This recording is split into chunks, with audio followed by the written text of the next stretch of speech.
So आज हामी चाहिँ अलिकति म्युचुअल फन्डहरुको यताउताको कुरा गर्छौं है त। फर्स्टमा चाहिँ तपाईहरुलाई कस्तो कम्पनीले चाहिँ क्याश डिभिडेन्ड दिने सम्भावना बढी हुन्छ र कस्तो कम्पनीले चाहिँ बोनस दिने सम्भावना बढी हुन्छ भनेर म यसको कुरा गर्छु। सो क्याश डिभिडेन्ड चाहिँ त्यस्तो खालको कम्पनीले दिन्छ जसमा चाहिँ एकदमै हाम्रो गभर्नमेन्टको शेयर होल्डिङ बढी छ। जस्तै नेपाल टेलिकम है, यसले चाहिँ तपाईलाई बोनस दिन्छ भनेर चाहिँ एकदम सोच्न अलिकति गाह्रो हुन्छ। नेपाल सरकारको एकदमै धेरै चाहिँ लगानी भएको कम्पनीहरुले चाहिँ प्राय जसो क्याश डिभिडेन्ड दिन्छ है। त्यस्तै विदेशमा मैले भने तपाईहरुलाई कि विदेशी कम्पनीहरुलाई चाहिँ बोनस शेयरहरु दिएको राम्रो लाग्दैन। सो धेरै विदेशी कम्पनीहरुको लगानी भएको कम्पनीले पनि सक्दो बोनस दिदैन, उले पनि क्याशै दिन्छ है। युनिलिभर त्यसको एउटा राम्रो एक्जाम्पल हो। अनि कुनै पनि मल्टिनेसनल कम्पनी नेपालमा आएर पछि स्टक मार्केटमा आयो भने फरेन शेयर होल्डिङ भएको कम्पनीहरुले चाहिँ सक्दो क्याश डिभिडेन्डै दिन्छ। त्यसपछि भनेको यदि कुनै कम्पनी नयाँ छ, भर्खर स्टक मार्केटमा पनि लिस्ट भएको छ र अलिकति हालचालै नयाँ खालको कम्पनी हो भने त्यसले पनि बोनस दिदैन। किनभने कम्पनीलाई एक्सपान्ड गर्नको लागि आफैलाई नै धेरै क्याशहरु चाहिरहेको हुन्छ। सो त्यसले गर्दाखेरि चाहिँ त्यो कम्पनीले चाहिँ तपाईको बोनसहरुमा धेरै खर्च पनि गर्दैन। बोनस दिनु खास नराम्रो पनि हो के, किनभने नेभिल बैंक जस्तो कम्पनीले हैन 30% या जति पनि बोनस डिक्लेयर गर्छ त्यसको 5% त गभर्नमेन्टलाई तिर्नुपर्छ। 5% भनेको कति अरब रुपैयाँ हुन्छ के, करोड कि अरब हुन्छ। त्यो 5% गभर्नमेन्टलाई नतिरिकिन यो के रे तपाईको यो डिभिडेन्ड बोनस नदिइकिन खाली मात्र राखेको भए त्यो 5% ले नै कम्पनी भित्र नै कति ग्रोथ गर्न सक्थ्यो के। सो बोनस दिनु भनेको सधैँ राम्रो पनि हैन। अनि त्यसपछि अर्को भनेको चाहिँ यदि कुनै कम्पनीले उसको अब क्यापिटललाई धेरै बढाउनु परेन भने चाहिँ उले चाहिँ सक्दो धेरै बोनस दिदैन। किनभने बोनस दिने बित्तिकै शेयर संख्या बढ्ने हो, शेयर संख्या बढ्ने भन्ने बित्तिकै क्यापिटल बढ्ने हो, भाग लाउनु पर्ने धेरै जना हुने हो के है। अनि बोनस कस्तो खालको कम्पनीले दिन्छ त भने जस्तै कुनै रेगुलेसनले 2016 तिर थियो होला, नेपाल राष्ट्र बैंकले बैंकहरुको चाहिँ पुँजी चाहिँ अब एकैचोटी 4 अर्बबाट 8 अर्ब पुर्याउ भनेर भन्यो। भनेपछि बैंकले अभियसली कसरी बढाउने त भन्दा बोनस दिएर, राइट दिएर हैन, आफ्नो शेयर क्यापिटल बढाउने। त्यस्तै ठ्याक्कै अहिले के भएको छ इन्स्योरेन्सहरुकोमा छ। इन्स्योरेन्सहरुको पनि क्यापिटल बढाऊ या मर्जर गर भनेर शब्द प्राय रेगुलेसनले भनेको छ हैन। सो त्यस्तो चाहिँ नेसेसिटी रिक्वायरमेन्ट भएको ठाउँहरुमा चाहिँ बोनस बढी आउँछ या राइट शेयर इस्यु हुन्छ हैन। अनि हाम्रो नेपालीहरु सबैजना त्यतैतिर लाग्छन् प्राय। त्यसपछि अर्को भनेको चाहिँ तपाईको कुनै कम्पनी जसले चाहिँ एक्सपान्ड गर्न खोजिरहेको छ आफ्नो एनुअल रिपोर्टमा, सो कुनै नयाँ प्रोडक्ट लन्च गर्न खोजिरहेको छ, जस्तै हामीले कुनै पनि एनुअल रिपोर्टमा हेर्यौं भने चाहिँ कुनै पनि कम्पनीले चाहिँ हाम्रो अब अलिकति राम्रो ठुलो एक्सपान्सनको प्लान छ भनेर म्यानेजमेन्टले रिपोर्टहरु गरिरहेछ भने उले चाहिँ बोनस दिदैन। त्यो कम्पनीमा कम्पनीको नाफा कम्पनीमै राखेर ग्रो गराउन खोज्छ के, बोनस दिदैन है। एनुअल रिपोर्टबाट थाहा हुन्छ। अनि अर्को कुनै पनि कम्पनी जसको ब्यालेन्स शीटमा तपाईको शेयर क्यापिटल अनि तल शेयर प्रिमियम भनेर आउँछ नि, हो त्यो शेयर प्रिमियम आएकोले चाहिँ ब्यालेन्स शीटमा शेयर प्रिमियम देखेकोले चाहिँ कहिले पनि बोनस दिन सक्छ है। सो जस्तै रुरु हाइड्रो पावर शेयर प्रिमियममा इस्यु गरेको थियो 120 मा, 100 रुपैयाँ फेस भ्यालुको 20 रुपैयाँ प्रिमियम लिएको थियो। उसको ब्यालेन्स शीटमा चाहिँ तपाईको के रे शेयर प्रिमियम भनेर देखिरहेको थियो। नाफा गरेको छैन तर बोनस बाँड्छ। कहाँबाट बाँड्छ त भन्दा त्यही शेयर प्रिमियमबाट बाँड्छ। सो यो चाहिँ के गरेको भने पहिला तपाईहरुसँग लिएको पछि तपाईलाई फिर्ता दियो। अब जस्तै अहिले अब घोराइ सिमेन्टको पनि आइपीओ थियो नि त हैन, शेयर प्रिमियममा यदि अमाउन्ट बाँकी भयो भने त्यो बोनस आउने हो। यसपछि अब ग्लोबल आइएमई एउटा के इन्स्योरेन्स आउँदैछ, त्यो पनि प्रिमियममा आउन खोज्दैछ। सो त्यसमा पनि के हुन्छ 100 रुपैयाँ फेस भ्यालुको बाँकीको चाहिँ प्रिमियममा अकाउन्टमा बसिरहेको हुन्छ, पछि कुनै पनि वर्ष त्यहाँबाट चाहिँ बोनस आउन सक्छ। सो त्यस्तो खालको शेयर प्रिमियम आउँछ भने बुझिहाल्नु कि यसबाट चाहिँ बोनस आउन सक्ने हाई चान्स छ भनेर। सो यसरी चाहिँ नेपालमा भएको कम्पनीहरुले कुनले चाहिँ क्याश डिभिडेन्ड दिन्छ, कुनले चाहिँ बोनस दिन सक्ने सम्भावना के हो भनेर बुझ्नको लागि चाहिँ यो यतिवटा क्राइटेरिया चाहिँ मैले यसो न्यारो डाउन गरिदिएको छु। तपाईहरुलाई यसले पनि धेरै सजिलो गर्छ है। अब हामी पढौं यो म्युचुअल फन्ड भनेको के हो त भनेर है। म्युचुअल फन्ड भनेको सामूहिक लगानी कोष भन्छ। सामूहिक भनेपछि धेरै जना मिलेर गर्ने लगानी कोष। सो म्युचुअल फन्डलाई चाहिँ कसरी हेर्नु भने नि, तपाईले म्युचुअल फन्डलाई सिम्पल धारणामा हेर्ने हो भने एउटा जानेको बुझेको तपाईको साथीले तपाईको पैसा चलाइदिरा भनेर बुझ्नुस्। त्यति हो म्युचुअल फन्ड भनेको। त्यही हो, जसले शेयर मार्केटमा काम गरिरहेछ त्यो मान्छेले तपाईको फन्ड म्यानेज गर्दियो। अनि तपाईले के गर्नुहुन्छ, आफ्नो भयभरको अरू साथीहरुलाई पनि यसले राम्ररी म्यानेज गरिदिन्छ नि, सो त्यो अलिअलि पैसा तिमीहरु पनि हाल त भनेर भन्ने हो। अनि सबैजना साथीहरु मिलेर त्यो साथीलाई लगेर पैसा दिने हो, अनि उले शेयर मार्केटमा इन्भेस्ट गर्ने हो। यही हो म्युचुअल फन्ड, अरु के पनि हैन। जो साथीको मैले कुरा गरे त्यसलाई फन्ड म्यानेजर भनिन्छ। अनि उले केमा इन्भेस्ट गर्छ त भन्दा शेयरहरुमा इन्भेस्ट गर्छ। अनि के कमाएर दिन्छ त भन्दा त्यही शेयर मार्केटबाट आएको नाफा चाहिँ कमाउँछ, त्यसमध्ये आफूले अलिअलि आफ्नो खर्चहरु कटाएर फेरि तपाईलाई फिर्ता दिन्छ। म्युचुअल फन्ड भनेकै यही सिम्पल, अरु के पनि हैन। यसमा ठूलो एकदम दिमाग सिमाग लगाइराख्नु पर्दैन। नेपालमा चाहिँ अहिले म्युचुअल फन्ड यति नै हो हैन। So mutual fund is a money. Mutual फन्डमा चाहिँ के हुन्छ भने जस्तै अहिले चाहिँ बैंकहरुले क्यापिटलहरुले मात्र ल्याउन मिल्छ हैन। सो बिस्तारै एउटा प्राइभेट इक्विटीहरुले पनि म्युचुअल फन्ड ल्याउन मिल्ने चाहिँ बन्दैछ माहौल हैन। सो त्यसमा चाहिँ के हुन्छ भने एउटा फन्ड म्यानेजर हुन्छ। यो फन्ड म्यानेजरले चाहिँ सबै मान्छेहरुको इन्भेस्टर भनिन्छ हामीलाई, तिनीहरुबाट फन्ड ल्याउँछ। त्यो फन्डलाई चाहिँ फेरि सेक्युरिटी मार्केटमा स्टक मार्केटमा हाल्छ, कुनै बन्डमा हाल्छ, कुनै डिबेन्चरमा हाल्छ, कुनै फिक्स्ड डिपोजिटमा हाल्छ। त्यसरी चाहिँ एउटा पोर्टफोलियो ब्यालेन्स गर्छ। अनि त्यसबाट रिटर्न जेनेरेट हुन्छ। अनि त्यो रिटर्न जेनेरेट भएको आफ्नो खर्च कटाएर फेरि इन्भेस्टरमा बाँड्दिन्छ। सो यसरी चाहिँ उले अर्न गर्ने भनेकै तपाईको रिटर्न जति कमाइदिएको छ त्यसमा आफ्नो चार्जेसहरु काट्ने हो। त्यसरी this is how mutual fund works है। सो यो चाहिँ एउटा अब त्यहाँ हरेक क्यापिटलमा म्युचुअल फन्ड म्यानेजरहरू भनेर एउटा मात्र होइन, धेरैजना मान्छेहरू बसेर चाहिँ के किन्ने, कुन चाहिँ बेच्ने, कुन एसेट क्लासमा किन्ने भनेर चाहिँ बुझिन्छ। सो हामीले हेर्दाखेरि चाहिँ म्युचुअल फन्डमा चाहिँ प्रोफेसनल मान्छेहरूले हाम्रो फन्ड म्यानेज गर्दै हो भनेर चाहिँ बुझे पुग्यो क्या, अरू केही गर्नै पर्दैन। अनि म्युचुअल फन्डमा किन लगानी गर्ने त भन्दाखेरि एक्सपर्टले म्यानेज गर्छ, त्यसैले न हामी आफूलाई सेयर मार्केट थाहा छैन भने हाम्रो लागि जस्ट पैसा लगेर दिने काम मात्र हो, कन्भिनियन्सको कुरा भयो। अनि इकोनोमिकल हुन्छ, जस्तै तपाईँलाई अहिले तपाईँ एचडिएलको सेयर या युनिलिभरको सेयर किन्नु पऱ्यो भने कति महँगो पर्छ, तपाईँले किन्न सक्नुहुन्छ एकैजनाले, सकिँदैन। तर 10-15जना मिलेर एकैचोटि पैसा हाल्यो भने त त्यो एचडिएलको केही न केही सेयरहरू त आउँछ नि त, एचडिएलको, युनिलिभरको, होइन, राष्ट्रिय बिमा कम्पनीको।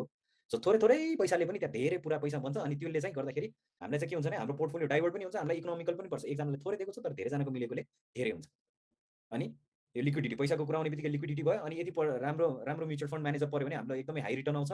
अनि प्रायः जसो प्रोफेसनलले म्यानेज गर्ने हो भनेपछि सेफ पनि हुन्छ, ट्रान्सपेरेन्ट पनि हुन्छ।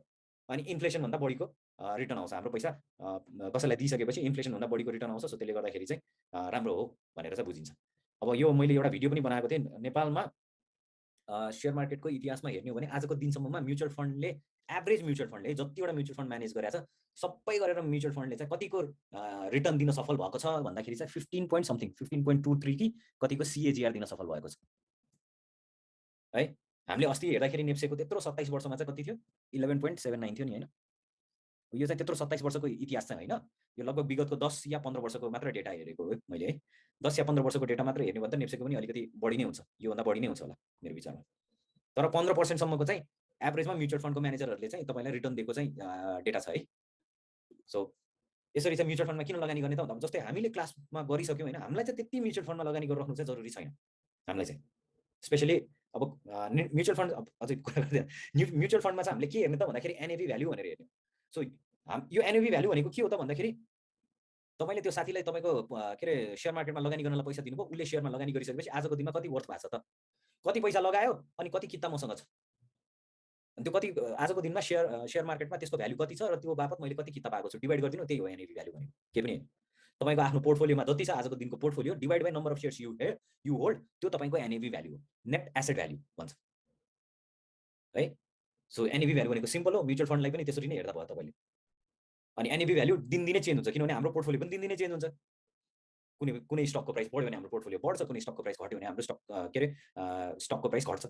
सो त्यस्तै हो, same case with mutual fund है। अनि यो म्युचुअल फन्ड चाहिँ हामीले केमा किन्छौँ त भन्दाखेरि एनएभी भ्याल्युमा किन्छौँ। टोटल मार्केटमा भएको value divide by number of shares गर्दाखेरि एनएभी भ्याल्यु आउँछ। सो कतिमा चलिरहेछ भन्दा म्युचुअल फन्ड पनि ट्रेडेबल हुन्छ, क्लोज एन्डेड म्युचुअल फन्ड चाहिँ है। सो कतिवटा म्युचुअल फन्ड हुन्छ त भन्दाखेरि जेनरली दुईटा छ नेपालमा, बाहिर बाहिर चाहिँ डिफ्रेन्ट छ, बाहिर बाहिर अनेकौँ म्युचुअल फन्डहरू छ। त कुन के अरे रिस्क म्यानेजमेन्टको लागि म्युचुअल फन्ड छ, एसेट क्लास अनुसारको म्युचुअल फन्ड छ होइन। नेपालमा चाहिँ अहिले यसलाई दुईटा किसिमले चाहिँ हामीले छुट्यौँ, एउटा ओपन एन्डेड म्युचुअल फन्ड, एउटा क्लोज एन्डेड म्युचुअल फन्ड। र ओपन एन्डेड र क्लोज एन्डेड म्युचुअल फन्डले केमा लगानी गर्छ त भन्दा कुनैले इक्विटीमा, कुनैले डेटमा, कुनैले हाइब्रिड फन्ड भने, हाइब्रिड फन्ड भनेको डेट र इक्विटी दुईटैमा लगानी गर्ने। अहिले नेपालमा भएको major of all mutual fund चाहिँ यो के अरे हाइब्रिडवाला, खालि एउटा मात्र नामले मात्र छ एनआइसी एसिया डेट फन्ड भनेर होइन, एनआइसी एसिया डेट फन्ड भनेको छ, तर त्यो पनि आई थिङ्क हाइब्रिडै हो, इक्विटीमा पनि गर्छ डेटमा पनि लगाउँछ। इक्विटी भनेको सेयर मार्केट हो, डेट भनेको डिबेन्चर, फिक्स्ड के अरे बन्ड्सहरू त्यसमा हो है। सो यसरी चाहिँ नेपालमा भइरहेकोहरू चाहिँ प्रायः जसो सबै हाइब्रिड फन्ड हो म्युचुअल फन्डमा।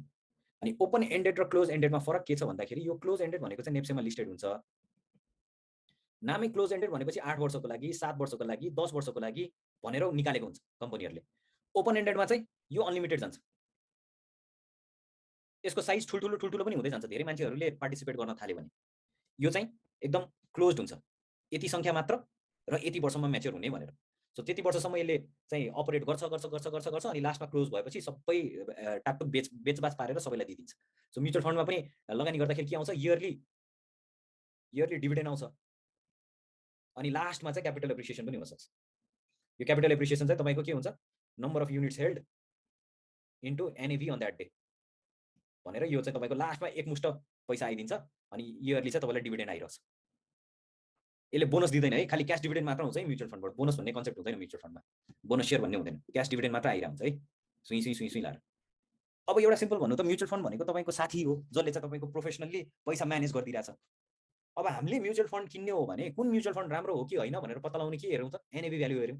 तर एउटा कमन सेन्सको कुरा गर्छु है, म्युचुअल फन्ड किन्नु नै पर्यो भने सबैभन्दा बेस्ट टाइम भनेको वैशाखदेखि असाढ, यो बेला बाहेक अर्को बेला म्युचुअल फन्ड हेर्दै नहेरे हुन्छ, कामै छैन।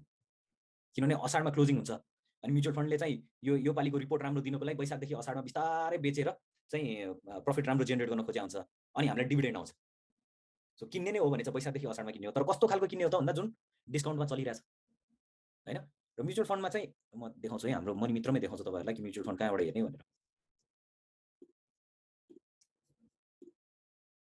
सो मनी मित्रमा गएर यहाँ म्युचुअल फन्डको सेक्सन छ। सो यहाँ म्युचुअल फन्डमा हेर्नुभयो भने यहाँ छ क्या म्युचुअल फन्डको सरर लाएर, जस्तै यो प्रभु स्मार्ट फन्ड भयो, कति साइजको हो हैन, अनि यसको विकली एनएभी कति हो, मन्थली एनएभी कति हो, अनि आजको दिनमा कतिमा पाइरहेको छ त हैन त। यसको एसेटको भ्यालु 10.43 छ, तर आज यो 8 रुपियाँमा पाइरहेछ भनेपछि 21% डिस्काउन्टमा पाइरहेछौँ नि हामीले। अनि कति वर्षको लागि हो यो? 10 वर्षको लागि हो। अनि अर्को मेन भनेको हामीले म्युचुअल फन्ड हेर्दाखेरि मेन हेर्नुपर्ने भनेको तपाईँले त्यो चाहिँ कहीँ पाउनुहुन्न, हाम्रोमा मात्र पाउनुहुन्छ हैन, बिकज त्यो चाहिँ एकदम मेन चिज जस्तो लाग्छ मलाई। यो म्युचुअल फन्ड कहिले आयो त? मार्केट कति हुँदाखेरि चाहिँ एन्ट्री भएको हो त? र त्यतिखेर मार्केट बेयरमा थियो कि बुलमा थियो भनेर थाहा पाउनु पर्यो क्या। किन भने सिम्पल आफूलाई लजिक दिनुहोस् है, मार्केट एकदम डाउन भएको बेलामा तपाईँलाई 1 करोड या यो भनौँ न 100 करोड रुपियाँ कसैले ल्याएर दियो भने, डाउन भइरहेको बेलामा तपाईँलाई 100 करोड रुपियाँ ल्याएर दियो र तपाईँले सेयर मार्केटमा राख्न लिन पाउनु भयो भने तपाईँले सोच्नु त कति राम्रो सेयरहरू कति कम मूल्यमा किन्न सक्नुहुन्छ हैन। त्यही मार्केट एकदम बढिरहेको बेलामा, मार्केट एकदम बुलिश भइरहेको बेलामा, जस्तै यो 2600 मा आएको म्युचुअल फन्ड एनआइबिएल समृद्धि फन्ड 2 हैन, मार्केट चाहिँ एकदम माथि अझै माथि 3200 3300 तिर आइरहेको बेला, 3200 तिर आइरहेको बेलामा कुनै म्युचुअल फन्ड आएको थियो भने, जस्तै यो 2800 को बेलामा 3000 को बेलामा यो आरबीबी म्युचुअल फन्डले के अरे 3000 को बेलामा आएको छ भनेपछि यसको अहिलेको एनएबी भ्यालु हेर्नु त 10 भन्दा कमै हुन्छ होला है, 9.39 छ। किनभने यसले महँगोमा किन्नु पर्यो, एकदम महँगो मार्केट भएको बेलामा यसको एन्ट्री भयो। अब यसलाई के गाह्रो हुन्छ भने अब जति मार्केट घटे पनि उसले एभरेज गर्दै बस्नुपर्छ। तर यो हेर्नु त सिद्धार्थ इन्भेस्टमेन्ट ग्रोथ स्किम यो 1200 मार्केट हुँदाखेरि एन्ट्री भएको थियो, 2019 मा 1200 मार्केट हुँदाखेरि एन्ट्री भएको थियो। यो त अझ झन् एनआइसी एसिया 1100 हुँदाखेरि एन्ट्री भएको थियो। अनि यिनीहरूले चाहिँ कम प्राइस हुँदाखेरि एन्ट्री भएको म्युचुअल फन्ड मजाले किन्ने मौका पाएको छ। अब मार्केट अझै घटे बढ्यो भने त राम्रो रिटर्न दियो, घट्यो भने पनि उसको प्रफिट त अझै भइरह्यो नि। सिम्पल आफूलाई लगानी तपाईँ म्युचुअल फन्ड म्यानेजर हो भनेर सोच्नुहोस् न। तपाईँले 1000 रुपियाँमा पाएको स्टक हुन्छ, मार्केट 3200 पुग्दाखेरि पनि नाफै हो, मार्केट घटेर 1800 मा आयो भने नाफै हो। अनि यस्तो म्युचुअल फन्डले चाहिँ मजाले डिभिडेन्ड बाँड्न सक्ने क्यापेसिटी हुन्छ। त्यसैले हामीले म्युचुअल फन्ड यो वैशाखदेखि असारमा हेर्दाखेरि एक त कस्तो भन्नु पर्यो, यस्तो कम म्युचुअल फन्ड जुन चाहिँ एकदम हेभिली डिस्काउन्टेड छ, जस्तै यसको विकली एनएभी 10.94 छ, तर हामीले 9 रुपियाँमा पाइरहेको छु भने यो 70% डिस्काउन्ट छ। यो हेर्नु 21% डिस्काउन्ट छ, यसको 9.45 छ, के अरे 10.38 छ अहिले विकली एनएभी, तर हामीले पाइरहेको छौँ 8.11 मा। भनेपछि यसको एसेटको भ्याल्यु भन्दा कममा पाइरहेको छौँ र यसको एन्ट्री पनि तपाईँको बियर मार्केट हुँदाखेरि भएको छ भनेपछि यसले पक्कै यसपालि राम्रो डिभिडेन्ड दिन्छ क्या। डिभिडेन्ड खानेको लागि हामीले किन्न पायो क्या, यदि म्युचुअल फन्डमा प्रफिट गर्ने हो भने यसरी किनिदिने हो। यो त एकदम अनिवार्य छ है। नेप्से त्यतिखेर के थियो त, जब यो एन्ट्री भयो, जब यो 120 करोड रुपियाँ लिएर एन्ट्री भयो, त्यतिखेर मार्केट के थियो त, त्यो बेला यसले राम्रो किन्ने मौका पायो कि पाएन त भन्ने हो क्या। माथि भएको म्युचुअल फन्डहरू त क्याचअप गर्दै बित्छ, त्यसले धेरै बोनस र डिभिडेन्डै दिन सक्दैन। तर थोरै हुँदाखेरि जुन चाहिँ म्युचुअल फन्ड छिरेको हुन्छ त्यसले त मार्केट माथि गयो भने झन् राम्रो नाफा दिन्छ, घट्यो भने पनि केही न केही चाहिँ नाफा दिन्छ। सो यसरी चाहिँ म्युचुअल फन्डलाई सेलेक्ट गर्ने हो, सिम्पल छ है। यो कहाँ छ त भन्दा यहाँ क्या तपाईँको गुरु मन्त्रको यहाँ माथि म्युचुअल फन्ड भनेर छ। सो यो म्युचुअल फन्डमा जाने। अनि यो चाहिँ क्लोज एन्डेडको कुरा गरेँ, यो ओपन एन्डेड म्युचुअल फन्ड हो। यो ओपन एन्डेड म्युचुअल फन्डहरूमा चाहिँ तपाईँको अहिले अब भनौँ न एसआइपी गर्न मिल्छ। अब एसआइपी के हो कसरी हुन्छ भनेर त मैले मजाले यसको 2-3टा भिडियो बनाइदिएको छु आइडियाप्रेन्योर नेपालमा, हेर्नु होला। तर त्यहाँ भिडियोमा नभनेको कुरा जुन चाहिँ तपाईँहरूलाई यहाँ एक्स्ट्रा भन्छु भनेको चाहिँ के हो भने, एसआइपी तपाईँले 1000 देखि 3000 रुपियाँबाट सुरु गर्ने हो, सिस्टमेटिक इन्भेस्टमेन्ट प्लान हो। सो यो चाहिँ एउटा एभ्री टाइम तपाईँले सिस्टममा इन्भेस्ट गर्दै जानु पर्यो। सिस्टममा इन्भेस्ट भनेको आज 3000 गर्छु भने अर्को महिना पनि 3000 गर्छु, अर्को महिना पनि 3000 गर्छु, अर्को महिना पनि 3000 गर्छु भनेर यो एउटा सिस्टम भयो। आज 3000 गर्छु, अर्को महिना 4000 गर्छु, त्यसपछि फेरि 2000 गर्छु, फेरि 4000 गर्छु भन्न पाउनु भएन। एउटै अमाउन्ट फिक्स गर्ने। सो त्यो अमाउन्ट चाहिँ एभ्री मन्थ गर्नुपर्ने हुन्छ। सो 1000 देखि 3000 बाट सुरु गर्नुस्। अनि अर्को अनिवार्य तपाईँले एसआइपी बाट राम्रो कमाउने हो भने चाहिँ के गर्नु पर्यो भने, जसरी तपाईँको तलब बढ्छ नि, 1 वर्षपछि भनौँ न 15000 बाट 20000 पुग्यो अरे, अब तपाईँको 6 महिनापछि या 7 महिनापछि या 1 वर्षपछि तपाईँको एसआइपी लाई पनि तपाईँले बढाउनु पर्यो क्या। 3000 छ भने 5000 पुऱ्याउनु पर्यो, 5000 छ भने 8000 पुऱ्याउनु पर्यो, बढाउनु पर्यो। त्यसलाई चाहिँ म के भन्छु भने स्टेप अप एसआइपी। जब तपाईँको इन्कम अप हुन्छ, तपाईँको स्यालेरीमा बढावत हुन्छ, त्यतिखेरसम्ममा तपाईँको एसआइपी बढ्दै जानु पर्यो। सो तपाईँले यदि 17 वर्ष या 18 वर्षदेखि एसआइपी गर्न थाल्नु भएको थियो, 2000 रुपियाँबाट सुरु गर्नुभएको थियो भने 20 वर्ष हुँदाखेरि 3000 पुऱ्याउनुहोस्, 25 वर्ष हुँदाखेरि 10000 पुऱ्याउनुहोस्, 30 वर्ष हुँदाखेरि 15000 पुऱ्याउनुहोस्, 40 वर्ष हुँदाखेरि 20000 पुऱ्याउनुहोस्, 45 वर्ष हुँदाखेरि त झन् तपाईँको त्यो यति धेरै पैसा भइसक्छ नि, तपाईँले कसैको उनी हेर्नु पर्दैन। अब बच्चाहरूको गर्दाखेरि चाहिँ यो गर्नु होला। आफ्नो बच्चाहरूको गर्दाखेरि चाहिँ यसरी गर्नु होला है। सो एसआइपी को रिटर्न कति पर्सेन्टेज हुन्छ भन्ने नै हुँदैन क्या। यो एसआइपी पनि भनेको के भने तपाईँले तपाईँको लागि कोही साथीले लगेर सबैजनाको एसआइपीको पैसा लगेर म्युचुअल फन्ड जस्तै भनौँ न, त्यो साथीले लगेर सेयर मार्केटहरू यताउता इन्भेस्ट गर्दै आउँछ। मार्केट बढ्यो भने तपाईँले पनि मजाले कमाउनुहुन्छ एसआइपीमा पनि, त्यसले मजाले डिभिडेन्ड दिन थाल्छ। अनि त्यो डिभिडेन्ड दिएको पैसा चाहिँ तपाईँले लिने होइन क्या। त्यो डिआरआइपी भनेको के भने डिभिडेन्ड रिइन्भेस्टमेन्ट प्लान भनेको। सो म्युचुअल फन्डले राम्रो कमाएर तपाईँलाई दियो, तपाईँले चाहिँ के त्यो डिआरआइपीलाई चाहिँ क्लिक गर्नुभयो भने के हुन्छ भने तपाईँलाई पैसा दिँदैन, त्यो पैसाले त्यो दिनमा म्युचुअल फन्डको अर्को कति युनिट आउँछ त्यो किनिदिन्छ उसले। सो तपाईँसँग चाहिँ युनिट थुप्रिँदै जान्छ। That's how compounding will happen in your SIP है। सो ओपन एन्डेड म्युचुअल फन्डमा यसरी हेर्नुभयो भने तपाईँले अहिलेसम्म कसले चाहिँ सबैभन्दा बढी डिभिडेन्ड दिएको छ भन्दाखेरि यहाँ हेर्नु त, एनआइबिएलले सबैभन्दा पुरानो यो हो, अहिलेसम्म 65% डिभिडेन्ड दिइसकेको छ। अनि त्यसपछि एनआइसी एसियाले 16 दिएको छ। सो अस्ति एनएमबीको पनि एन्ट्री टाइम चाहिँ राम्रो मिलेको थियो। अब यसपालि कति दिन्छ हेरौँ। ढुक्क तरिकाले लगानी गर्ने भने यो एनआइबिएल सबैभन्दा नेपालको फर्स्ट सहभागिता फन्ड हो, यसको सबैभन्दा ठुलो फन्ड पनि छ, यो राइट टाइममा पनि आएको। एउटा एसआइपी यहाँ पनि गरे हुन्छ तपाईँले, एनआइबिएलमा एउटा गर्नुहोस्, एनएमबीमा एउटा गर्नुहोस्, एउटा गरे हुन्छ। मैले पनि त्यसरी नै गरेको छु, मैले दुईवटा ठाउँमा गरेको छु, एउटा एनआइबिएलमा छ, एउटा एनएमबीमा छ है। सो एसआइपीसँग सम्बन्धित यही मात्र हो।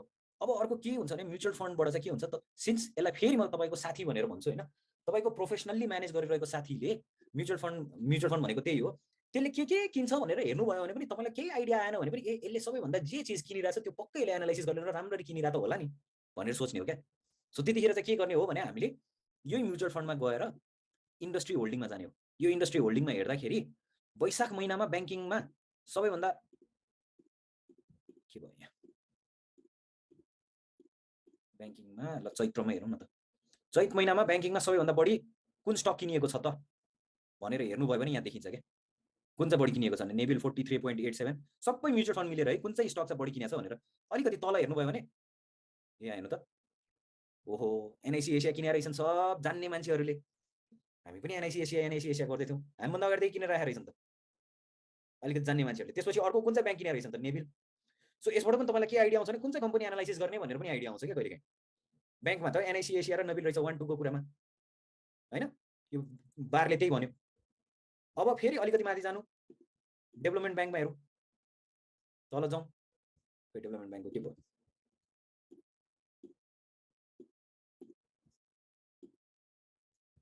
यहाँ चाहिँ चेन्ज भयो, यहाँ चाहिँ अलिकति चेन्ज भएको छैन रहेछ। तर यहाँ हेर्नुभयो भने हेर्नु त, जिबिबिएल पनि 44 करोड रुपियाँ हालेर उठाएका रहेछन्। यो दुईटा उठाएका रहेछन् मेन, एमएनबिबिएल र जिबिबिएल। अरूहरूमा हेर्नु 1 करोड 6 करोड 5 करोड, तर हाम्रो यो गरिमा विकासमा 44 करोड राखेका रहेछन् म्युचुअल फन्डहरूले पनि। अरूहरूमा 6 करोड 1 करोड, यो दुईटा चाहिँ रहेछ है। यसलाई पनि एउटा यो एमएनबिबिएललाई पनि आफ्नो इन्ट्रिन्सिक भ्यालु क्यालकुलेसनमा राख्नुहोस्। अब डेभलपमेन्ट ब्याङ्क हेर्ने हो भने अरू कुनैमा त्यस्तो राम्रो देखिएन डेभलपमेन्ट ब्याङ्कमा। त्यसरी नै अब माइक्रो फाइनेन्समा हेर्नु, माइक्रो फाइनेन्समा फिल्टर गरेर हेर्ने हो भने सबैभन्दा बढी कुनमा राखेर छ, लाख करोड 2 करोड, यसमा 47 करोड रुपियाँ केमा हालेर रहेछ, सिबिबिएलमा। डिफरेन्स हेर्नुभयो यहाँ, अरूहरूमा कुनैमा लाख छ, यसमा 47 करोड हालेको छ भनेपछि यो म्युचुअल फन्डवालाहरूलाई चाहिँ यो सिबिबिएलमा धेरै चाहिँ एकदमै इन्ट्रेस्ट रहेछ। अरूमा 7-8, अरूमा त्योभन्दा बढी कहीँ देखिएन मैले, लाखमा रहेछ। ल सिबिबिएल पनि तपाईँले आफ्नो एनालाइसिसमा राखेर हेर्ने स्टक पर्यो है। त्यसपछि अलिकति ठुलो भनेको अर्को यो एसकेबिबिएलमा रहेछ, हेर्नु 24 करोडको किने रहेछ सिबिबिएल र एसकेबिबिएल। ल यहाँबाट पनि हामीले यसरी म्युचुअल फन्डलाई ट्र्याक गरेर चाहिँ कुन चाहिँ बेस्ट हुनसक्छ भनेर हेर्ने हो क्या। सो सिम्पल म्युचुअल फन्ड भने के हो भने मेरो सेयर मार्केटमा जान्ने साथीले के किन्छ के बेच्छ त्यही हेर्ने हो म भनेर भने जस्तो। अब योभन्दा बढी चाहिँ म्युचुअल फन्डमा केही पनि चाहिँदैन तपाईँलाई। म्युचुअल फन्ड किन्दाखेरि भनेको वैशाखदेखि असारको बिचमा किन्ने हो, किन्नुभन्दा अगाडि यो कति डिस्काउन्टमा छ भनेर हेर्ने हो, र त्यसमा पनि डिस्काउन्टमा छ र यो बियर मार्केटको बेला यो मार्केटको इन्डेक्स कम भएको बेला छ भने आँखा चिम्लेर किनिदिने हो, डिभिडेन्ड खाने हो मजाले। अनि त्यसपछि यहाँ चाहिँ आएर मन्थली होल्डिङ कुन चाहिँ गरेको छ या इन्डस्ट्रीमा होल्डिङ कुन चाहिँ गरेको छ भनेर हेर्ने हो होइन, त्यो अनुसारले आफ्नो एनालाइसिसमा हाल्ने हो, सिम्पल एज द्याट। यसरी चाहिँ म्युचुअल फन्डलाई हेरे पुग्यो है। सो म्युचुअल फन्ड पनि सक्यो, यो बाहेक अर्को ठुलो केही पनि छैन। बेचियो चाहिँ कसरी थाहा पाउने भनेर भन्नुहुन्छ, बेचिने त अब त्यो हरेक म्युचुअल फन्डले के गर्छ भने एभ्री टाइम एउटा डेटा पब्लिस गर्छ क्या, उसले कुन चाहिँ किन्यो कुन चाहिँ बेच्यो भनेर हरेक मन्थली होल्डिङ्समा हालिदिरहेको हुन्छ क्या, मन्थली होल्डिङ्समा थाहा हुन्छ क्या कति किन्यो कति बेच्यो भनेर, उसले रिपोर्टै पब्लिस गरे हुन्छ। जस्तै यो सिटिजन म्युचुअल फन्डको रिपोर्ट हेर्नुभयो भने उसको सबैभन्दा बढी कुनमा छ त, यहाँ हेर्नु भने उसले ब्याङ्किङमा किनेको छ सबभन्दा बढी, ब्याङ्किङमा पनि कुनमा छ त, एनआइसी एसियामा किनेको छ होइन। सो यहाँ हेर्नुभयो भने कहाँ कहाँ इन्भेस्टमेन्ट गरेको छ भनेर देखाइदिन्छ। चैत्रमा कहाँ, फागुनमा कहाँ, माघमा कहाँमा इन्भेस्ट गरेको छ भनेर देखाइदिन्छ यसरी। अनि इन्कम स्टेटमेन्ट हेर्नुभयो भने उसले कतिको कहाँबाट के गरेर गरेको छ, ओभरअल प्रफिटमा छ कि लसमा छ भनेर देखाइदिन्छ कि यसरी। हामीलाई चाहिने भनेको यो डेटाहरू हो। अनि यो चाहिँ उसको मन्थली रिपोर्ट जुन आएको हुन्छ त्यसमा लेखेकै हुन्छ कि कतिको चाहिँ सेयर किनेको छ, नम्बर अफ सेयर्स यहाँ देखिहाल्नुहुन्छ। अर्को महिनामा आउँदाखेरि नम्बर अफ सेयर्स हेर्नुभयो भने कति बेचेको छ भनेर देखिन्छ। अनि यो टोटल पोर्टफोलियोमा जस्तै ग्लोबल आइएमई ब्याङ्कको वेटेज उसको चाहिँ 14% रहेछ। अनि अर्को भनेको तपाईँको सानिमा, प्रभु, पिसिबिएल भनेर चाहिँ किनेर राखिरहेको रहेछ यो म्युचुअल फन्डले, सिटिजन म्युचुअल फन्ड भन्नेले। अनि उसको यहाँ सेक्टर वाइज पनि हेर्न सक्नुहुन्छ, यो फाइनेन्सियल्स पनि हेर्न सक्नुहुन्छ है। यो तपाईँलाई जुनको चाहे त्यसकै एभाइलेबल हुन्छ।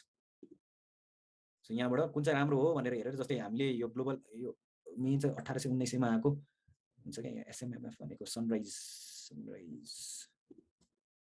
सीएफ ल हेर्नु त यो एसईएफ सिद्धार्थ इक्विटी फन्ड भनेको 1400 हुँदाखेरि आएको 17% डिस्काउन्टमा छ। अब यसले के होल्ड गरेछ भनेर हेर्ने हो भने यहाँ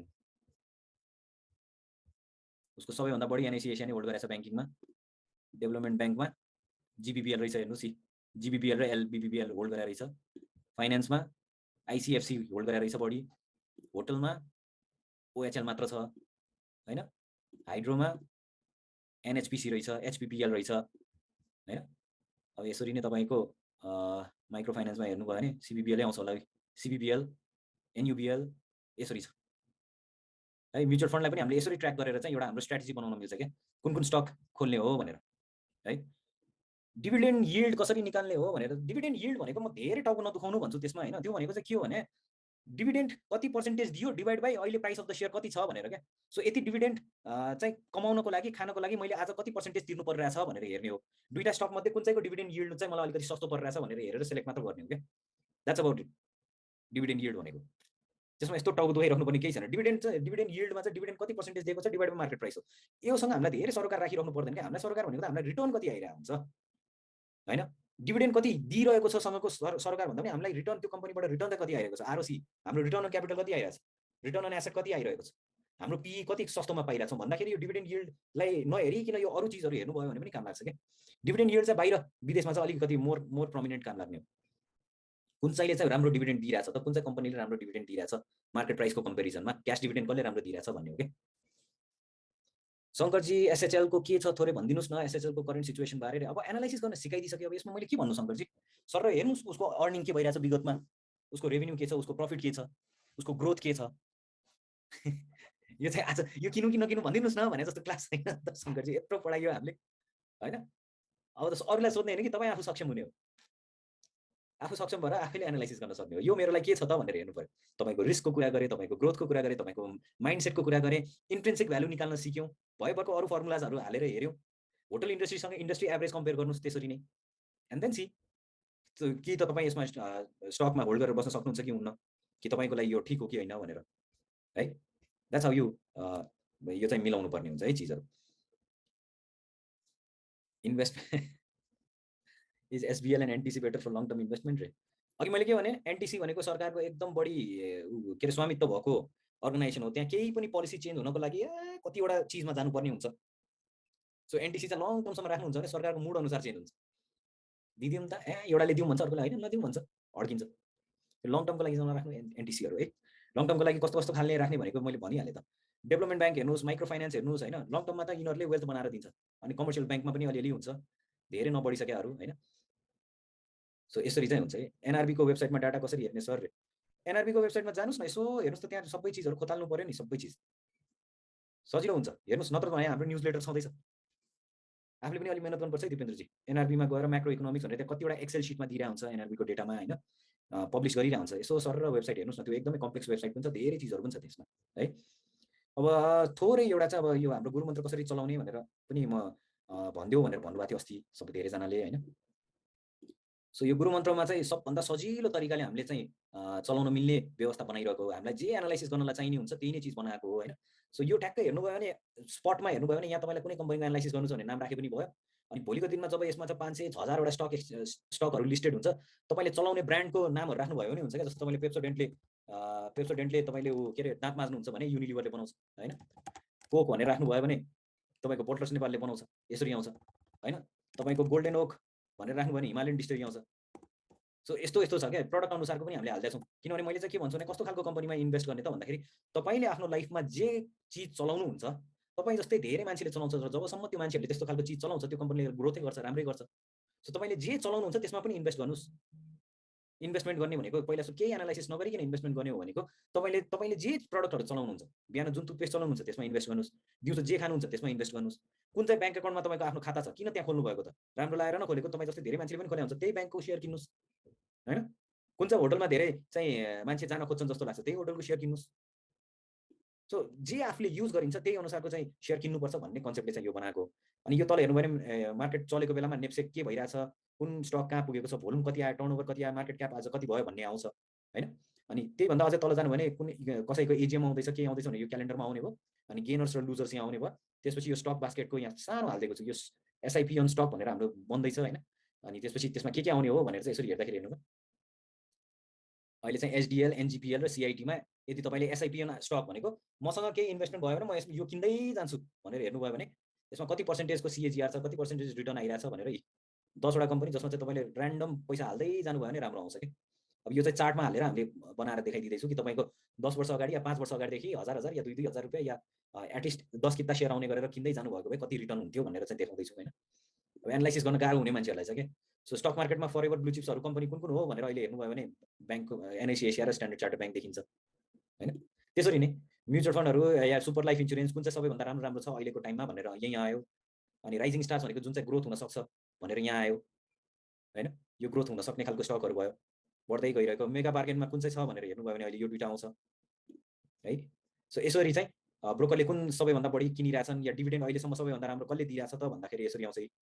कति पर्सेन्टेज आइसकेको रहेछ हेर्नु त डिभिडेन्ड पे आउट यसरी आउँछ। युनिलिभर, एचडिएल, एनटिसी पनि डिभिडेन्ड दिइरहेछ ए त्यहाँ रहेछ। जेएसएलबीबी, जेबीएलबी, फरवर्ड, नेबिल ब्याङ्क अनि के अरे यो एनएमबी लघु वित्तीय संस्था हो के अरे। सो यसरी चाहिँ देखिन्छ सबैभन्दा बढी रिजर्भ कसको छ भनेर हेर्नुभयो भने यही हो होइन। सो यो चाहिँ स्टक बास्केट हो जुन चाहिँ अब जस्तै हामी जस्तो एनालाइसिस नगरेको तर सिम्पल गर्न खोजेको मान्छेहरूको लागि चाहिँ सजिलो बनाइदिनुलाई बनाएको। जस्तै यो बबल ट्र्याप भनेको चाहिँ यो नकिन्नुपर्ने कम्पनीहरू, किनभने यो चाहिँ इपिएस ग्रोथ पनि नेगेटिभमा भएकोहरू, प्राइसभन्दा माथि गइसकेकाहरू चाहिँ यहाँ आउने भयो। अहिले किन्नुभन्दा अगाडि चाहिँ यो हेर्नुपर्ने भयो होइन। यो होममा भएको चिज भयो। अब मार्केट भनेको लाइभ मार्केट चलिरहँदाखेरि आउने चिज भयो। यहाँ कुन चाहिँ ब्रोकरले कति किनिरहेछ, कुन चाहिँ कति हो बेचिरहेछ, मार्केट के भइरहेछ भनेर चाहिँ यो लाइभ मार्केट हुँदाखेरि आउने हो। सो यहाँ मार्केट डेप्थ पनि आउँछ, मार्केट चलिरहँदाखेरि लाइफमा कति किनबेच भइरहेछ, डिमान्ड कति छ, सप्लाई कति छ भनेर आउँछ है। सो ओभरअल कुनले गेन गर्यो, कुनले लुज गर्यो, मार्केट मुभर्स भनेको सबैभन्दा बढी ट्रान्जेक्सन कुनमा भयो, भोल्युम अनुसार, टर्नओभर अनुसार भनेर यहाँ आउने भयो मार्केट चलिरहँदाखेरि। साइड बाई साइड हामीले चाहिँ यहाँ के छ भने कमोडिटीको प्राइसहरू, सुनमा कति चलिरहेछ, सिल्भरमा कति चलिरहेछ, अनि फरेन एक्सचेन्ज पनि यहाँ कति छ, अनि माइक्रो डेटा हेर्नु त यो नेपाल राष्ट्र ब्याङ्क हेर्नुभन्दा यही छ माइक्रो डेटा। कति डिपोजिट भयो, लेन्डिङ कति भयो, सिडी रेसियो कति छ, इन्टर ब्याङ्क रेट कति छ, 28 दिनको ट्रेजरी बिलको रेट कति छ, 91 डेको कति छ, अनि तल सिडी रेसियो हरेक दिनै ब्याङ्कहरूको सिडी रेसियो कस्तो भइरहेछ त, ब्याङ्कमा पैसा थुप्रिरहेछ कि छैन भनेर हेर्ने भयो। अनि इम्प्याक्टिङ स्टक्स भनेको यो यसपालि चाहिँ कुन सेक्टरमा कुन चाहिँ स्टक चाहिँ यसपालि एकदम बढी इम्प्याक्टिङ भइरहेको छ भनेर आयो होइन। 52 विकको मार्केट ट्रेन्ड हेर्नु भने नेप्से कतिले डाउन या अप भएको छ, त्यो स्टक कतिले अप या डाउन भएको छ भनेर यहाँ एनालाइसिस आउने भयो यसरी होइन। यो चाहिँ तपाईँको मार्केटमा आउने भयो। अब यो पोर्टफोलियो भने डमी पोर्टफोलियो भयो एउटा। तपाईँको कसैको पोर्टफोलियो छ भने कति किन्नु भएको छ, कति छ वर्थ, रियलाइज गेन कति छ, अनरियलाइज गेन के छ होइन। यसरी स्टेटस आफ्नो हेर्न सक्नुभयो। सबैभन्दा बेस्ट पर्फर्मिङ कुन छ, सबैभन्दा वर्स्ट पर्फर्मिङ कुन छ, यो तपाईँको पोर्टफोलियोमा आउने भयो। त्यो बाहेक तपाईँको स्क्रिनरको कुरा गर्नुहुन्छ भने यो फन्डामेन्टल स्क्रिनर भयो यहाँ होइन। यो हाम्रो जुन हामीले एक्सपोर्ट गर्छौँ एक्सेलमा यही भयो। टेक्निकल स्क्रिनर भनेको चाहिँ टेक्निकल एनालाइसिस गरिसकेपछि तपाईँलाई थाहा हुनुपर्ने हुन्छ यो आरएसआई ओभरबटमा छ कि ओभरसोल्डमा छ भनेर यसरी फिल्टर गरिसकेपछि कुन कुनको सेक्टरको कहाँ भइरहेछ भनेर यहाँ फिल्टर हुने भयो। त्यो बाहेक अस्ति कस्टम स्क्रिनर चलाउनु मैले सिकाइहालेँ। इपिएस पनि बढी भएको, पी रेसियो पनि कम भएको खालको स्टकहरू यहाँ खोज्ने हो। या अलिक तपाईँ एडभान्स हुन थालिसकेपछि मलाई चाहिँ इयर अन इयर ग्रोथ चाहिँ 10% भन्दा माथि भएको खालको कम्पनीहरू खोजौँ भनेर खोज्न मिल्छ यहाँ। अनि कुनै पनि आइपिओहरू आउँदैछ भने त्यसको यहाँ चिज आउने भयो। अहिले यो आइपिओ इस्यु भइरहेछ, अब अपकमिङमा कुन छ त भनेर यहाँ आउँछ। सकिसकेको कुन छ, या पाइपलाइनमा 7बाट कुन पाइपलाइनमा आयो त आउँदैछ भनेर आउने भयो यसरी। सो आइपिओ पनि कुन आउँदैछ भनेर यहाँ सर हेर्न सक्नुहुन्छ कि यसरी। यो चाहिँ प्रिमियममा आउन थालेछ भने क्या मैले अब यो पनि प्रिमियममा आउन थालेको छ। यसो हेर्नु भने हेर्नु त ल अब डिस होमको पनि आइपिओ आउँदै रहेछ। अनि प्रायः जस्तो यो सब हाइड्रोहरू यताउता चिजहरू यति धेरै आइपिओ आउँदैछ। ल यो ट्रेड टावरको पनि आइपिओ आउँदै रहेछ, सर्वोत्तम सिमेन्टको पनि आउँदैछ। सो यसरी हेर्न सक्नुहुन्छ। स्टक बास्केटको कुरा गरिहालेँ। अलर्ट भनेको चाहिँ अब तपाईँलाई कुनै कम्पनी किन्नु भएको छ यो टेक्निकल एनालाइसिस गरिसकेपछि चाहिन्छ अरे हैन। जस्तै मैले यो आदर्श लघु वित्त किनेको छ अरे, आजको प्राइस 1180 छ अरे, मलाई चाहिँ यो प्राइस मैले चाहिँ किनिसकेपछि ल 1400 मा बेच्छु भनेर राखेको छु रे। 1400 चाहिँ क्रसिङ अप 1400 भन्दा माथि गयो भने चाहिँ मलाई अबको 2 महिना भित्र 1400 भन्दा माथि गयो भने मलाई अलर्ट आओस्, इमेल आओस् या मेरो एपमा पुश नोटिफिकेसन आओस्। यो भनेको चाहिँ मैले के भन्छु भने एडीबीएल को मेरो सेलिङ टार्गेट अचिभ मेसेज भनेको के छ कान्छा लेख्ने हो अनि यसलाई सेभ गरिदिनु। सो अब जतिखेर यो 1400 भन्दा माथि प्राइस हुन्छ मलाई चाहिँ इमेलमा पनि अलर्ट आउँछ अनि एपमा पनि मेरो पुश नोटिफिकेसन आउँछ कि ल तपाईले राख्नु भएको प्राइस चाहिँ हिट भयो अब बेच्नुस् भनेर अलर्ट आउँछ के। सो म जहाँसुकै जे भयो भने पनि मैले मार्केट हेरेर राख्नु परेन, यो स्टकको प्राइस हिट हुने बित्तिकै मलाई मार्केट आउने भयो। त्यस्तै मानु तपाईको एनआईसी एसिया किन्नु भएको छ अरे हैन, 750 छ अरे, अब मलाई चाहिँ यो 750 मा किनेछ, म चाहिँ जम्मा 700 सम्म आयो भने चाहिँ म 700 भन्दा तल गयो भने चाहिँ म बेचिदिन्छु, किनभने म जम्मा 50 रुपैयाँको लस मात्र बियर गर्न सक्छु भनेर तपाईले यदि यो 700 भन्दा तल गयो भने मलाई चाहिँ नोटिफिकेसन आओस् भनेर इमेल पनि आओस्, पुश नोटिफिकेसन आओस्। यो भनेको चाहिँ के भने मेरो स्टकको के रे स्टकको स्टप लस हिट, यो भनेको भाग कान्छा बेचेर भनेको सेभ गरिदियो। सो यसरी अलर्टहरु सेभ भयो, जतिखेर त्यो प्राइस हिट हुन्छ मलाई अलर्ट आउँछ क्या, त्यतिखेरसम्म मैले मार्केट हेरेर राख्नु परेन। सो यो चाहिँ अलर्ट बढाउने भयो। अनि इकोनोमीको डेटाहरु भनेको नेप्सेको प्राइस हैन, यो के भएको छ यो अनुसारको, अनि त्यसपछि तपाईको यहाँ अझै तल जानुभयो भने ट्रेडिङ डे भर्सेस फिस्कल इयरको डेटाहरु, यो म्याक्रो इकोनोमिक डेटाहरु छ क्या यहाँ। तपाईलाई अलिकति डिटेलमा जानु भने जीडीपी के भइराछ, market GDP versus market capitalisation, हाम्रो जीडीपी बढ्दा मार्केट के हुन्छ त भन्ने टाइपको चीजहरु यहाँ देख्नुहुन्छ। त्योभन्दा तल जानु भने राइट शेयरको इस्यु, डिबेन्चरको चार्ट, आइपीओको चार्ट, टोटल इस्यु चार्ट भनेर आउने भयो। रेमिटेन्सको कुरा आउने भयो त्योभन्दा तल। सर्ट टर्म इन्ट्रेस्ट रेट उहिलेदेखिको कस्तो फ्लक्चुएट भएर आइरहेछ भन्ने चिज आउने भयो। अनि मन्थली इन्ट्रेस्ट रेट के छ, फिक्स्डको के छ, सेभिङको के छ, अनि एभरेजमा के हुन्छ त भनेर आउने भयो। अनि ब्याङ्कहरुमा डिपोजिट र लेन्डिङको हालत के छ, लिक्विडिटी हेर्नको लागि आउने भयो हैन। अनि कुनमा चाहिँ कति डिपोजिट भएको थियो त, कति पर्सेन्टेजले ग्रोथ भएको छ डिपोजिट भनेर हेर्न ठाउँ भयो। गभर्नमेन्टले क्यापिटल एक्सपेन्डिचर गरिरहेछ कि छैन त, कुन महिनामा गर्छ, हामीले के हेरेको थियौँ फर्स्टमै, गभर्नमेन्टको capital expenditure is directly related to stock market. जब एक्सपेन्डिचर बढी गर्न थाल्छ मार्केट बढ्न सक्छ भनेर त्यो डेटा यहाँबाट आउने भयो। गभर्नमेन्टको रेभेन्यू र एक्सपेन्डिचरको कुरा यहाँ आउने भयो। इन्फ्लेसन कस्तो भइरहेछ त नेपालमा भनेर आउने भयो यहाँ, महिना महिना अनुसार, पुसमा कति, मङ्सिरमा कति, कार्तिकमा कति, यसरी के ट्र्याक गर्न मिल्यो इन्फ्लेसनको पनि। यो सबै चिज चाहिँ यहाँ आउने भयो इकोनोमीमा। म्युचुअल फन्डको अघि कुरा गरिहालेँ। अनि चार्ट भनेको यो चाहिँ टेक्निकल एनालाइसिस गरिसक्ने मान्छेहरूलाई थाहा हुन्छ, यो चाहिँ टेक्निकल एनालाइसिस गरिसकेपछि चाहिँ तपाईहरुलाई चार्ट हेर्न आउँछ। तर यहाँ एउटा अर्को के छ भने यहाँ पेपर ट्रेडिङ भनेर राख्दै छौँ के। तपाई यदि हाम्रो मनी मित्रको सब्स्क्राइबर हुनुहुन्छ भने तपाईलाई चाहिँ सिधै यहाँ के रे यो यसमा जानुभयो भने यहाँ हेर्नु त, यो पेपर ट्रेडिङ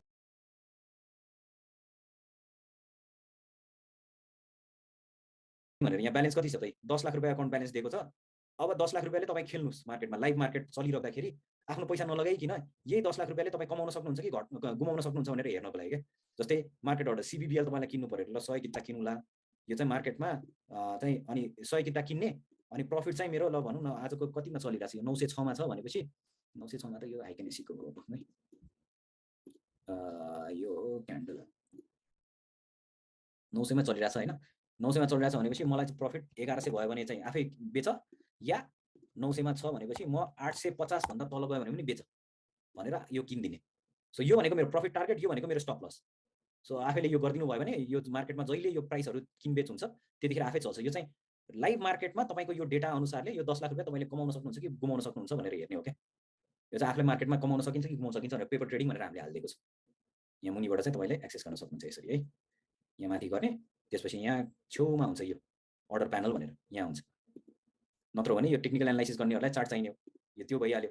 त्यसपछि अब ब्रोकर एनालाइसिस भनेपछि हाम्रो ब्रोकर चिटफान्डमा जाने भयो, कुन ब्रोकरले के किनिरहेछ त भनेर। ब्रोकरको सबैभन्दा टप चोइस के हुन्छ, जस्तै ब्रोकर इनसाइट भनेर मानौ हैन, 58 को सबैभन्दा बढी बाइ कुन छ त, टीआरएच किने रहेछ। सबैभन्दा बढी कुन सेल गरे रहेछ त भन्दाखेरि सीआईटी सेल गरे रहेछ। अस्ति एक हप्ताभरिमा चाहिँ कुन चाहिँ किनेको रहेछ त 58 ब्रोकरले बढी भनेको, एसडीएल किनेर बस्या रहेछ। सबैभन्दा बढी कुन बेच्या रहेछ त, शिवम किन बेच्या रहेछ।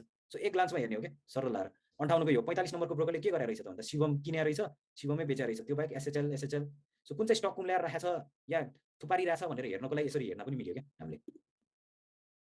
कुन चाहिँ ब्रोकरले चाहिँ कुन चाहिँ किनेर राखिरहेछ अलिकति बढी भनेर हेर्नको लागि यसरी हेर्न मिल्यो के। सो महिनाभरिमा किनेको छन् कि हप्तामा किनेछ कि त्यही दिनको रिपोर्ट मात्र हेर्ने हो भने चाहिँ यहाँ तपाईको यो ब्रोकर चिटफान्डमा या ब्रोकर एनालाइसिसबाट हेर्न मिल्यो है। त्यो बाहेक भनेको अब कम्पेयर गर्ने कुनै पनि सेक्टरको, जस्तै डेभलपमेन्ट ब्याङ्कको के रे 7980 को Q3 को रिपोर्ट हेर्ने हो भने यो स्कर बिल र गरिमा विकास ब्याङ्कको कम्पेयर गर्ने चिज हो। सो यसरी हेर्नु भयो भने यहाँ टेक्निकल्ली फन्डामेन्टली भयो होइन। अनि यहाँ फाइनेन्सियल्स कम्पेयर गर्ने हो भने इन्डस्ट्रीको एभरेज कति हो, त्यसमध्येमा उसको कति हो भनेर ठ्याक्क फन्ड्सहरूमा छुट्याइदियो। इन्कम स्टेटमेन्टमा हेर्ने हो भने पनि के भयो, यहाँ देखाएन फेरि यो 7980 को Q4 राखेको छैन रहेछ, Q3 सम्मको डेटा रहेछ है। सो यसरी चाहिँ कम्पेयर गर्ने ठाउँ भयो। अनि मार्केट लाइभ हुँदाखेरि यो लाइभमा जाने हो। सो लाइभमा त्यहाँ पनि जान्छ, यहाँबाट मार्केटमा पनि जान्छ। लाइभ मार्केट हुँदाखेरि के भइरहेछ त भनेर हेर्ने डेटा यो भयो। त्यो बाहेक भनेको अब यसरी गएर तपाईँहरूले कोर्सेसहरूमा पनि यहाँ गएर अब हामीले सायद अब आई थिङ्क यो चाहिँ वेबमा पनि हेर्न मिल्ने बनाउन लगभग सकिसकेको छ है। तपाईँले यो वेबमा पनि हेर्न मिल्न सक्छ होला। अब यो चाहिँ टेक्निकल एनालाइसिसको क्लास भयो, यो भनेको हाम्रो वेबसाइट फ्लिपिङ कोर्स भयो। सो यो चाहिँ यहाँ गएर तपाईँले आफूले कुन चाहिँ क्लास लिने भनेर पनि योमा हेर्न जान पनि मिल्यो होइन। सो फन्डामेन्टल एनालाइसिस यसरी हो। यस, अहिले अब वेबमा यसरी आउँछ। अब हाम्रो क्लासको भयो। तपाईँले चाहिँ कहीँ सेयर नगर्नुहोस् भनेर चाहिँ तपाईँको नाम र इमेल एड्रेस चाहिँ घुमिरहेको छ है। तपाईँले कहीँ सेयर गर्नु भने कसले सेयर गरेको भनेर थाहा पाउँछ है हामीले। यो चाहिँ हाम्रो प्राइभेसी प्रोटेक्ट गर्नको लागि। सो यसरी वेबमा पनि कतिजनाले सोधिरहनु भएको थियो नि त, हेर्नुहोस् भनेर। अनि एउटा के रिक्वेस्ट छ भने तपाईँलाई, अहिले अब तपाईँसँग यो एक्सेस त भइहाल्छ होइन। यसरी गएर जस्तै यहाँ तपाईँको आइडियाप्रेन्योर कोर्सेसमा गएर माई लर्निङमा जानुभयो भने तपाईँहरूको यो फन्डामेन्टल एनालाइसिस यहाँ देखिहाल्नुहुन्छ होइन। सो यो कन्टिन्यू लर्निङ गरेर तपाईँलाई यो कोर्सको कस्तो चाह्यो त रिभ्यू या कस्तो लाग्यो त भनेर चाहिँ यहाँ आफ्नो रिभ्यू हालिदिनु होला है। यो क्लास सकिसकेपछि चाहिँ तपाईँलाई कस्तो लाग्यो त भनेर एउटा रिभ्यू हालिदिनु भयो भने हामीलाई हेल्प हुन्छ। त्यसरी नै अब अर्को कुनै प्रडक्टहरू चलाउनु मन लाग्यो भने तपाईँले चलाउन पाइहाल्नुभयो। ज्ञान चलाउनु मन लाग्यो भने ज्ञान चलाउनु पाइयो, गुरुमन्त्र चलाउनु भयो गुरुमन्त्र होइन, जे चलाउने हो त्यो चाहिँ सही लाएर यहाँ एउटा एकाउन्टबाट तपाईँले मजाले पढ्न पनि पाउनुभयो। यो न्युज लेटरहरू यहाँ छँदैछ है। अब सायद आज होइन आइतबार चाहिँ हाम्रो नयाँ न्युज लेटर आउँछ, त्यसपछि एकचोटि पढ्नु होला त्यसमा के हुन्छ भनेर चाहिँ है। So this is about गुरुमन्त्र।